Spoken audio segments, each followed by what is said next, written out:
ನನ್ನ ಹೆಸರು ಚಂದ್ರಪ್ಪ ಅಂತ ಹೇಳ್ಬಿಟ್ಟು ಇಂಡೋ ಅಮೆರಿಕನ್ ಬಯೋಟೆಕ್ ಕಂಪನಿಯಿಂದ ನಾನಿಲ್ಲಿ ಕಾರ್ಯನಿರ್ವಹಿಸ್ತಾ ಇದ್ದೀನಿ ಟೆಕ್ನಿಕಲ್ ಪರ್ಸನ್ ಆಗಿ. ಈ ಒಡೆರತ್ತೂರು ಅನ್ನೋ ಗ್ರಾಮ, ಈ ಗ್ರಾಮದಲ್ಲಿ ವೀರೇಶ್ ಅನ್ನೋ ರೈತರು. ಈ ರೈತರು ಮೇಜರಾಗಿ ಗನ್ ಕ್ರಾಸಿಂಗು ಸಮಸ್ಯೆಯಿಂದ ಬಳಲ್ತಾ ಇದ್ದರು. ಇಡೀ ಮುಂಡಿಗೆ ರೋಗನೂ ಸಹ ಇತ್ತು ಇಲ್ಲಿ. ಆ ಇಡೀ ಮುಂಡಿಗೆ ರೋಗಕ್ಕೆ ಮೇನ್ ಕಾರಣ ಏನು ಅಂತ ಹೇಳಿದರೆ, ಫಾಸ್ಫರಸ್ಸು ರಿಚ್ ಆದಾಗ ಜಿಂಕು ನ್ಯೂಟ್ರಲ್ ಆಗಿಬಿಡುತ್ತೆ.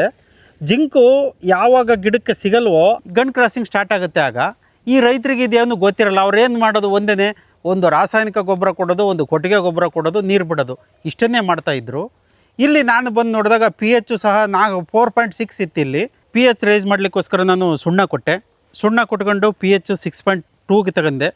2ಗೆ ತಗೊಂಡ ನಂತರ ಇವ್ರಿಗೆ ಏನು ಮಾಡಿದೆ, ಈ ಬೇವಿನ ಪುಡಿಯನ್ನು ಕೊಡಬೇಕು. ನಮ್ಮ ರೈತರು ಬೇವಿನ ಪುಡಿಯನ್ನು ಯಾರೂ ಕೊಡಲ್ಲ. ಇಡೀ ಮುಂಡಿಗೆಗೆ ಮೇಲೆ ಕಾರಣ ಈ ಬೇವಿನ ಪುಡಿ. ಇದಕ್ಕೆ ನಾನು ಏನ್ಬಿಟ್ಟೆ, ಮೆಟರೈಸಮ್ ಕೊಟ್ಟೆ.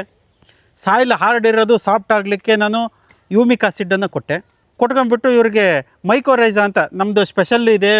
ಮೈಕೋರೈಜಾ ಅಂತೇಳಿ ಮೈಕ್ರೋಮ್ಯಾಕ್ಸ್ ಅನ್ನೋ ಕಂಪ್ನಿಲಿ ಕೊಡ್ತಿದ್ದೀವಿ, ಬ್ರ್ಯಾಂಡಲ್ಲಿ.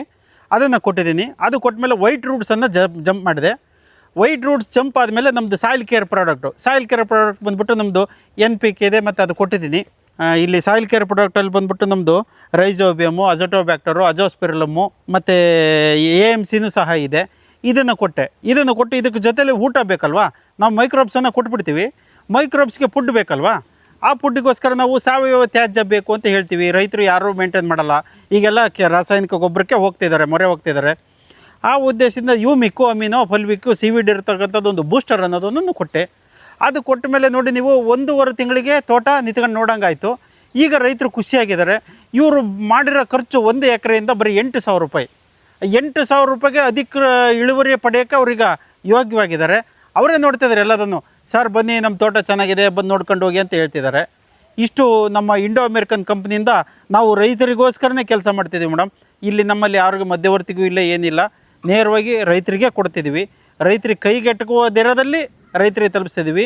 ಇನ್ನೂ ಒಂದು ವಿಶೇಷ ಸೂಚನೆ ಈ ವಿಡಿಯೋದಲ್ಲಿ ನಿಮಗೇನು ಹೇಳಕ್ಕೆ ಬಯಸ್ತೀನಿ ಅಂತ ಹೇಳಿದರೆ, ಯುಗಾದಿ ರಂಜಾನ್ ಹಬ್ಬದ ಪ್ರಯುಕ್ತ ನಮ್ಮ ಈ ಇವೆರಡೂ ಕ್ಯಾನ್ ಏನು ನೋಡ್ತಿದ್ರಲ್ಲ, ಅಡಿಕೆ ಸ್ಪೆಷಲ್ಲು, ಇವೆರಡೂ ಕ್ಯಾನ್ ಬಂದ್ಬಿಟ್ಟು 3,500 ರೂಪಾಯಿ ನಾವು ಸೇಲಿಂಗ್ ಕೊಡ್ತಾಯಿದ್ವಿ.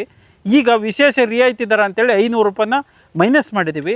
29ನೇ ತಾರೀಕು ಈ ತಿಂಗಳು ಮಾರ್ಚ್ 30ರವರೆಗೂ ಸಹ ಇವೆರಡೂ ಕ್ಯಾನಿನ ಮೇಲೆ 3,000 ರೂಪಾಯಿಗೆ ಕೊಡ್ತಿದ್ದೀವಿ ರೈತರಿಗೋಸ್ಕರ.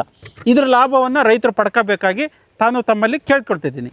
ಈಗ ರಾಸಾಯನಿಕ ಗೊಬ್ಬರ 10-26 ಎಕ್ಸಾಂಪಲ್ಲೇ ತಗೊಳ್ಳಿ. 10-26 ಇವತ್ತು 2,100 ರೂಪಾಯಿಗೆ ಒಂದು ಮೂಟೆ. 1 ಎಕರೆ ಅಂತ ಬೆಳೆದರೆ 3 ಮೂಟೆ ಹಾಕ್ತಾರೆ ರೈತರು. ಅದ್ರ ಜೊತೆಲಿ ಪೊಟ್ಯಾಶ್ ಬೇಕು. ಪೊಟ್ಯಾಶು 1,950 ರೂಪಾಯಿಗೆ ಒಂದು ಮೂಟೆ, ಅದು 2 ಮೂಟೆ ಹಾಕ್ತಾರೆ. ಇವೆರಡರದ್ದು ಖರ್ಚು ನೋಡಿದರೆ ಇವರಿಗೆ ರೈತರಿಗೆ 12,000ರಿಂದ 13,000 ರೂಪಾಯಿ ಖರ್ಚು ಬರುತ್ತೆ.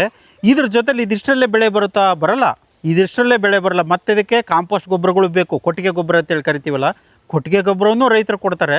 ಆದರೂ ಸಹ ಇಳುವರಿ ಸಿಗಲ್ಲ. ಏನಕ್ಕೆ ಸಿಗಲ್ಲ ಅಂತೇಳಿದರೆ, ನಮ್ಮ ಭೂಮಿಯಲ್ಲಿ ಸೂಕ್ಷ್ಮಾಣು ಜೀವಿಗಳ ಸಂಖ್ಯೆ ಕಡಿಮೆ ಆಗಿರೋದ್ರಿಂದ ನಾವು ಏನೇ ಗೊಬ್ಬರ ಕೊಟ್ಟರೂ ಗಿಡ ತಗೊಳ್ಳಲ್ಲ. ಆ ಗಿಡ ತಗೊಳ್ಬೇಕು ಅಂತ ಹೇಳಿದರೆ ಈ ಸೂಕ್ಷ್ಮಾಣು ಜೀವಿಗಳು ಬೇಕು. ಈ ಸೂಕ್ಷ್ಮಾಣು ಜೀವಿಗಳನ್ನು ನಾವು ಅತಿ ಹೆಚ್ಚಾಗಿ ಭೂಮಿಗೆ ಸೇರಿಸ್ತಾ ಬಂದರೆ ಫಸಲು ಚೆನ್ನಾಗೇ ಬರುತ್ತೆ. ಆದ್ದರಿಂದ ಎಲ್ಲ ರೈತ ಬಾಂಧವರು ಈ ಸಾಯಿಲ್ ಕೇರ್ ಪ್ರಾಡಕ್ಟನ್ನು ಬಳಸಬೇಕು ಅಂತೇಳಿ ನಾನು ತಮ್ಮಲ್ಲಿ ವಿನಂತಿ ಮಾಡ್ಕೊತಿದ್ದೀನಿ. ಇನ್ನೊಂದು ನಿಮಗೆ ವಿಶೇಷ ಸೂಚನೆ ಅಂತ ಏನು ಹೇಳಿದರೆ, ನಮ್ಮ ಕೇಂದ್ರ ಸರ್ಕಾರ ಆರೋಗ್ಯದ ಬಗ್ಗೆ ಅವೇರ್ನೆಸ್ಸನ್ನು ಮೂಡಿಸ್ತಾ ಇದೆ. ಆರೋಗ್ಯ ಅಂತ ಹೇಳಿದರೆ ನಾವೆಲ್ಲ ಕೆಮಿಕಲನ್ನೇ ಕೊಟ್ಬಿಟ್ಟು ತರಕಾರಿನೂ ಬೆಳಿತಿದ್ವಿ. ನಾನು ಒಬ್ಬ ರೈತ. ಇವತ್ತು ನಾನು ಬೆಳೆದ ತರಕಾರಿಯನ್ನು ಸಿಟಿ ಜನಗಳು ಬಳಸ್ತಿದ್ದಾರೆ. ಅವರು ಆರೋಗ್ಯ ಸುಧಾರಿಸ್ಕೊಳ್ಳಿಕ್ಕೆ, ಅವ್ರ ಹಾಸ್ಪಿಟ್ಲಿಗೆ ಹೋಗ್ಲಿಕ್ಕೆ ಅವ್ರ ಹತ್ರ ಕಾಸಿದೆ. ನಮ್ಮ ರೈತರು ನಾವು ಬೆಳೆಯೋದಲ್ದೇ ಅದು ನಾವೇ ಸೇವನೆ ಮಾಡಲಿಕ್ಕೂ ಬರುತ್ತೆ. ನಾವು ಮನೇಲಿ ಮಾಡಲೇಬೇಕು. ನಮ್ಮ ಆರೋಗ್ಯಕ್ಕೆ ಯಾರೂ ಗ್ಯಾರಂಟಿ ಇಲ್ಲ. ನಮ್ಮ ಜೀವ ಉಳಿಸ್ಕೊಳ್ಳೋಕ್ಕೋಸ್ಕರ ನಾವಾದರೂ ಇನ್ಮೇಲೆ ಸಾವಯವ ರೂಪದಲ್ಲಿ ಮಾಡಿ ಜೀವವನ್ನು ಉಳಿಸೋಣ ಅಂಥೇಳಿ ತಮ್ಮೆಲ್ಲ ರೈತರಲ್ಲೂ ನಾನು ಕೈ ಮುಗಿದು ಕೇಳ್ಕೊತಿದ್ದೀನಿ ಮೇಡಮ್.